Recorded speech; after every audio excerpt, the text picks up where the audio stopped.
सभी दोस्तों का बहुत बहुत स्वागत है। दोस्तों, शरीर में ब्लड शुगर लेवल को घटाने के लिए आप अपने आटे में कुछ मसाले को मिक्स करके इनकी रोटियां बनाकर खा सकते हैं। डायबिटीज एक ऐसी बीमारी है जो ब्लड में ग्लूकोज के उच्च स्तर के कारण होती है। दोस्तों, समय पर अगर ब्लड शुगर का इलाज ना कराया जाए तो यह शरीर में छोटे छोटे ब्लड सेल्स को डैमेज कर सकते हैं। मित्रों, शरीर में ब्लड शुगर को कंट्रोल न करने की स्थिति में हार्ट, आंखों, पैरों, किडनी, लीवर को भी नुकसान कर सकती है। मित्रों, ब्लड शुगर को कंट्रोल करने के लिए आप कई तरह के आहार का सेवन करते हैं। कई लोग ब्लड शुगर लेवल को घटाने के लिए तरह तरह के जूस, काढ़ा और हर्ब्स का सेवन करते हैं।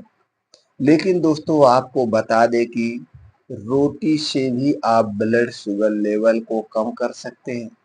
जी हाँ दोस्तों, रोटी में कुछ मसालों को रोजाना चुटकी भर ऐड करने से आपका ब्लड शुगर लेवल काफी हद तक कम हो सकता है। तो मित्रों, आइए जानते हैं ब्लड शुगर को कम करने के लिए आटा गूंथते समय कौन कौन से मसालों का प्रयोग कर सकते हैं, किन किन मसालों का उपयोग कर सकते हैं। लेकिन दोस्तों, इन मसालों का उपयोग करने से पहले आपको कुछ परहेज करना पड़ेगा।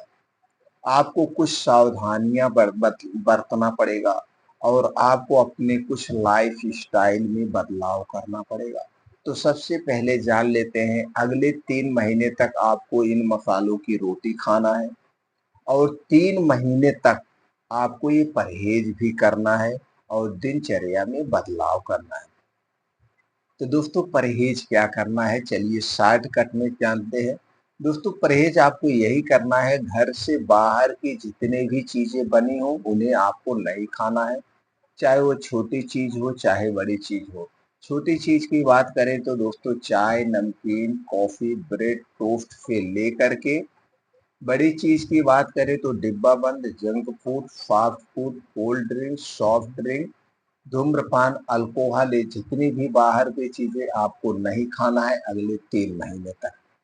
इसके अलावा दोस्तों, चीनी, चीनी से बनी हुई कोई चीज नहीं लेना है। मैदा, मैदा से बनी हुई कोई चीज नहीं लेना है। रिफाइन किया गया तेल, डबल रिफाइन किया गया तेल, पामोलिन का प्रयोग आपको नहीं करना है अगले 3 महीने तक। ये तो परहेज हो गया। अब आपके मन में विचार उठ रहा होगा, फिर खाएं तो क्या खाएं। आप अपने घर की बनी हुई सारी चीजें खा सकते हैं अगले 3 महीने तक। इसके अलावा अपने खाने में हरी साग सब्जियां खूब जम के खाइए और सब्जियां ज्यादा खाइए, अनाज कम खाइए।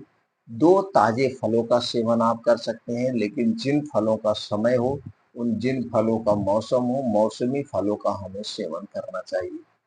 इसके अलावा आप अपने डेली रूटीन में कुछ बीन्स हैं उन्हें अंकुरित करके ले सकते हैं, जैसे हमने बहुत सारी वीडियो बीन्स पे बनाई है, आप देख सकते हैं। कुछ ड्राई फ्रूट हैं, इन्हें रात में भिगो के खा सकते हैं। आप दूध दही मट्ठे का भी प्रयोग कर सकते हैं, लेकिन ये दूध दही मट्ठा आपके घर का होगा।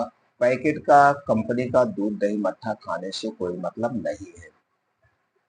इसके अलावा दोस्तों, आप मोटे अनाज का सेवन कर सकते हैं, जैसे चने की रोटी, बाजरे की रोटी, जौ की रोटी, रागी की रोटी, मक्के की रोटी।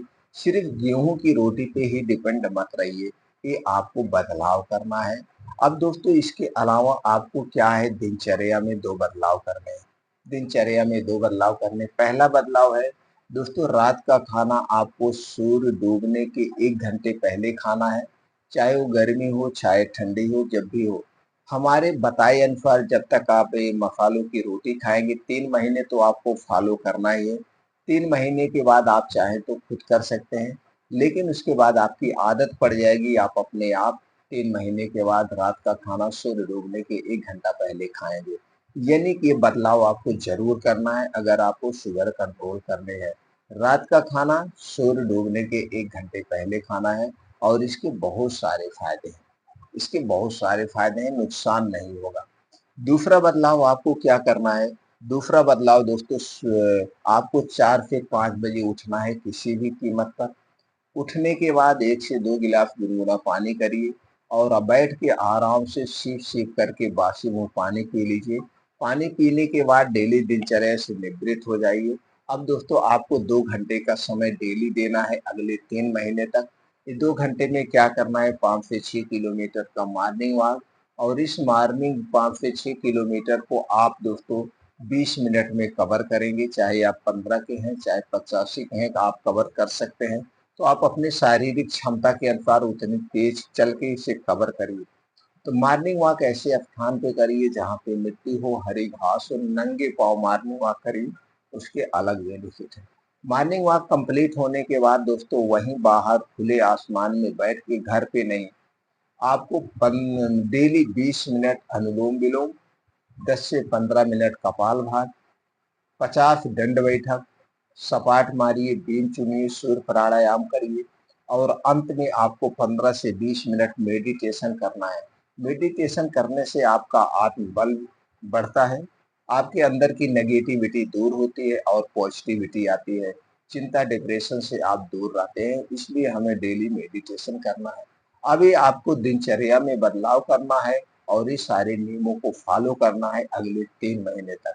अब 3 महीने तक अगर आप इन नियमों को फॉलो करेंगे, अब चलिए जानते हैं रोटी में किन-किन मसालों को मिला के खाया जाएगा। दोस्तों यहाँ पे हम 6 चीज़ें बताएँगे।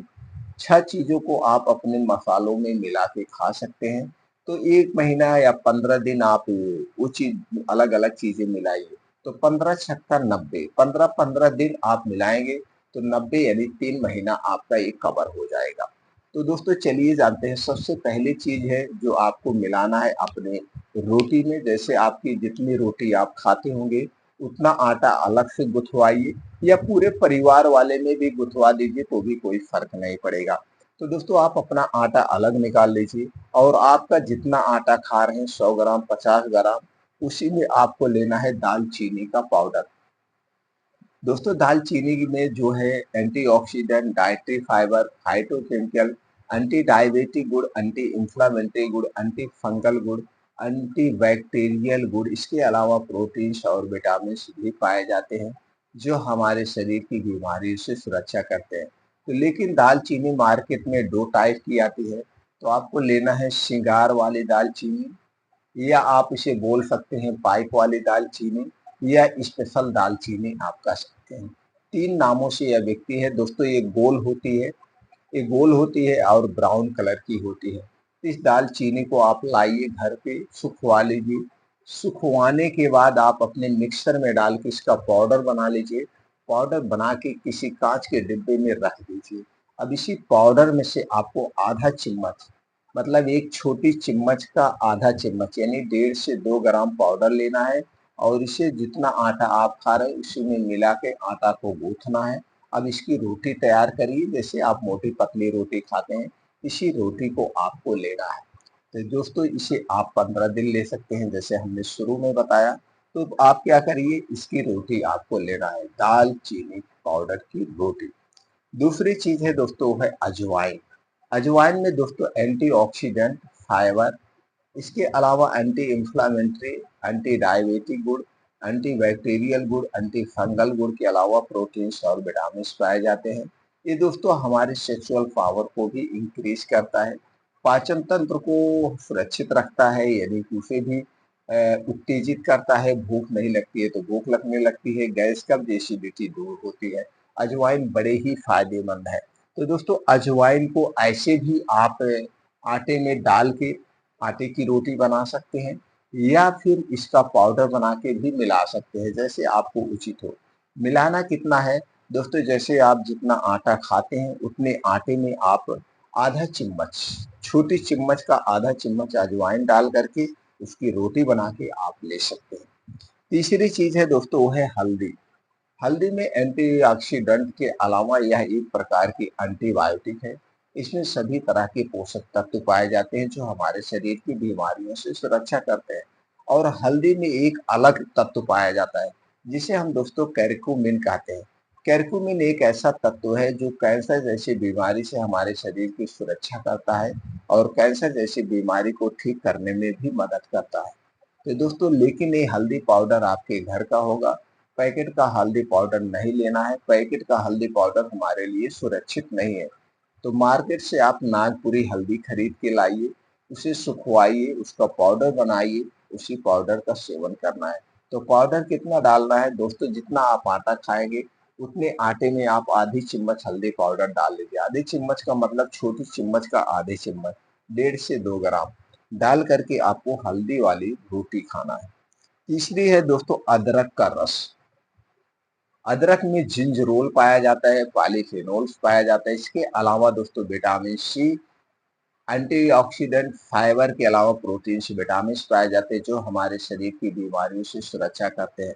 तो दोस्तों, आपको अदरक का रस निकालना है और अदरक का रस आधा चम्मच डाल के जो आटा आप ले रहे हैं उसमें डाल सकते हैं।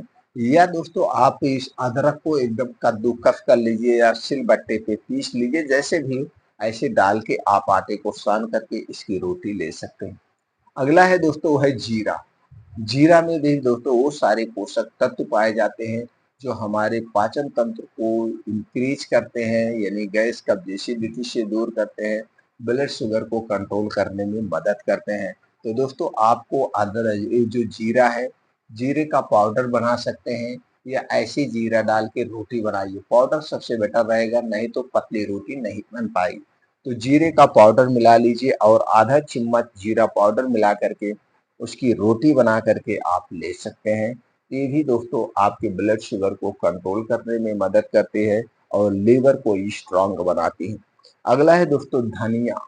धनिया, जी हाँ दोस्तों, ये जो आपकी धनिया है इसका पाउडर बना लीजिए या हरी धनिया की पत्ती लेकर के इसी के साथ दोस्तों और भी चीजें आप डाल सकते हैं। सेंधा नमक या काला नमक डाल सकते हैं। अगर आप स्वादिष्ट रोटी बनाना चाहते हैं तो उसमें सेंधा नमक और काला नमक भी डाल सकते हैं। तो धनिया जो है ब्लड शुगर को कंट्रोल करती है। इसके अलावा थायराइड को भी कंट्रोल करने में मदद करती है, आपके पाचन तंत्र को इंक्रीज करती है। तो दोस्तों, ये 6 चीजों की रोटी आप खा करके अपने ब्लड शुगर लेवल को कंट्रोल भी कर सकते हैं। इसके साथ साथ आपके शरीर के और बीमारियों से बचाएगा। दोस्तों, हमारे द्वारा दी गई जानकारी सुनने के बाद आपके मन में अगर कुछ प्रश्न बन रहा है या कुछ प्रश्न उठ रहा है तो दोस्तों आप उसे कमेंट सेक्शन के माध्यम से पूछ सकते हैं। फिर मिलते हैं अगले वीडियो।